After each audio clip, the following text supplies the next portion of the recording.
नमस्कार मित्रों। आज चिंतन में ईश्वर एक सिद्धांत है। जब तक व्यक्ति का मन बाह्य विषयों से पूर्णतः विरक्त नहीं होता, उसे अंतस्थ दृष्टिकोण की प्राप्ति एवं सभी समस्याओं का समाधान प्राप्त नहीं होता, तब तक कोई भी प्रगति या उत्थान का क्रम नहीं सध सकता है। मन को अपना वशीवर्ती बना लेना ही सच्ची साधना है एवं इसके लिए हमें सतत संघर्ष करना पड़ता है। मन एक ऐसा उपकरण है जो या तो हमें अत्यंत पीड़ा दे सकता है या हर प्रकार की पीड़ा से मुक्ति प्रदान कर सकता है। मन का सदुपयोग उन्हीं ने जाना है जो अपने अंतःकरण में झांक कर यह देख सके कि ऐसे कौन से विचार हैं जो व्यक्ति की प्रगति में बाधक बन उसे असहाय बना देते हैं।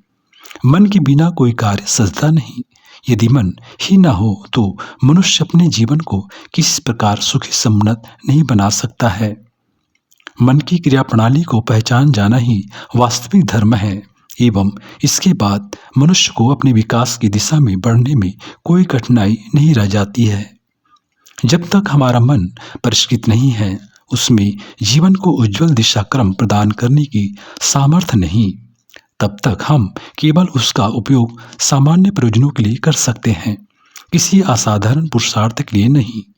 जब हमारा मन पूर्ण रूप से परिष्कृत हो जाता है, उसमें किसी प्रकार के दोष दुर्गुण का वास नहीं होता तथा वह हमें उपयुक्त दिशाक्रम प्रदान करता है। तभी यह होता है कि जीवन सुमंगल की दिशा में बढ़े, उसमें कोई भी अवांछित तत्व रहने ना पाए तथा उसकी यात्रा महानता की अनुगामी बने। इसके लिए चित्त का स्वच्छ होना अनिवार्य है। आप कोई भी सार्थक प्रयत्न तभी कर पाते हैं जब मन में इतनी शक्ति हो कि वह निर्धारित उद्देश्य की पूर्ति कर सके। मन को बलवान बना लेना ही हमारा धर्म है एवं इसके लिए सतत उत्थान की प्रक्रिया को अपनाना पड़ता है। मन एक ऐसा विषय बीज है जो यदि नियंत्रित कर लिया जाए तो असाधारण मेधा का धनी हो सकता है। यदि उसे अव्यवस्थित निरुद्देश्य विचरण करने दिया जाए तो यह अपनी चेतना के साथ घोर अन्याय ही कहा जाएगा। जिन्होंने भी मन पर नियंत्रण प्राप्त किया है, वे यही समझ पाए कि इससे उपयुक्त कोई साथी नहीं और इसके जैसा शत्रु भी कोई नहीं है। हमारा मन जितना विश्व में रमन करता जाता है, उसे उतना ही आनंद की केंद्रीय धरोहर ज्ञान से वंचित रहना पड़ता है। आप ज्ञान के उपासक बनिए, मन को कभी अपने ऊपर बोझ न बनने दें, यह आपका सहयोगी बने। ऐसी ही प्रार्थना हमें ईश्वर से करनी चाहिए। ईश्वर हमारा परम सहचर है, उसके जैसा मार्गदर्शक और सभी कठिनाइयों के मध्य एकनिष्ठ रहने वाली शक्ति इस संसार में दूसरी नहीं। जैसा चाहे वैसा बना जाना मनुष्य की वास्तविक सफलता है।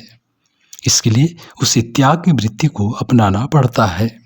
मन को अपने अनुसार चलने दीजिए, उसके प्रवाह में बाधा न बनिए, बस उसे पूर्ण रूप से स्पष्टता प्रदान करने हेतु अपनी आत्मा के उच्च संस्कार का स्मरण रखिए।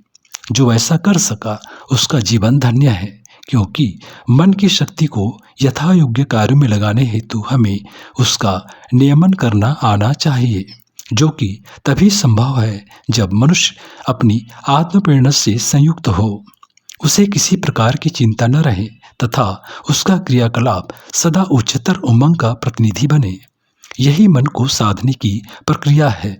जिसे अपने मन का पूर्ण विश्वास है, वह यह जान गया कि मेरे मन मुक्ति का भी कारण बन सकता है और मेरे बंधन का भी। वो जानता है कि जब तक मैं स्वयं को मन के गतिचक्रों से बांधे रखूंगा, अपनी आत्मसंपदा को भुला इस संसार को ही महत्व देता रहूंगा, तब तक मन मेरा वास्तविक साथी या मेरे क्रिया प्रयोजनों का आधार नहीं हो सकता है। मन का मालिक हो जाना भी एक विज्ञान है। इसके लिए सतत संघर्ष की यात्रा पर चलना होगा, जो कि यही है कि हमने मन को एक उपकरण बना उससे जीवन के अनुसंधान में एवं हर प्रकार के व्याधि विकार से परे उसका समायोजन करने की दिशा में कदम बढ़ा लिया है।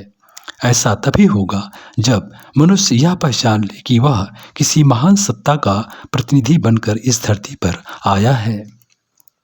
उसे उसी के अनुरूप आचरण करना है। तथा उसके क्रियाकलाप सदा अपने आदर्श अनुरूप हों। जब ऐसा हो जाता है तो मनुष्य किसी पारदर्शी चेतना का धनी तथा विचारों से समुज्ज्वल कहलाता है। उसका जीवन सदा उस उत्कर्ष की भावना से प्रेरित होता है जो कि किसी भी आत्मपथि की संगी है। इसके बिना जीवन पूर्ण रूप से शांति को प्राप्त नहीं करता तथा बिना शांति की मुक्ति संभव नहीं है। हमें यह समझना चाहिए कि जिसके द्वारा जीवन संचालित है वह आत्मा ही है तथा उस आत्मा का प्रहरी या मन यदि ईश्वर निर्दिष्ट कार्यों को करने लगे तो महान सौभाग्य का धनी कहलाएगा। मित्रों, ईश्वर एक सिद्धांत है अपनी आत्मा को पूर्ण उत्सर्ग प्रदान करने का। यदि यह है तो कोई भी कठिनाई हमें अपने पद से विचलित करने की सामर्थ्य नहीं दिखती है। इसे ही मनुष्य का दिव्य वैभव कहेंगे। अपने मन को आत्मा का अनुवर्ती बनाइए, उसे पूर्ण रूप से विषयों से अलग होने दीजिए। मन जितना आत्मा के संसर्ग में विकसित होता जाएगा, जितना उसे आरोहण का पथ प्रदान किया जाएगा, उतना ही वह अपनी शक्ति पर विश्वास कर सकेगा। ऐसा ही मन जीवन में उन्नति एवं सफलता का आधार बनता है।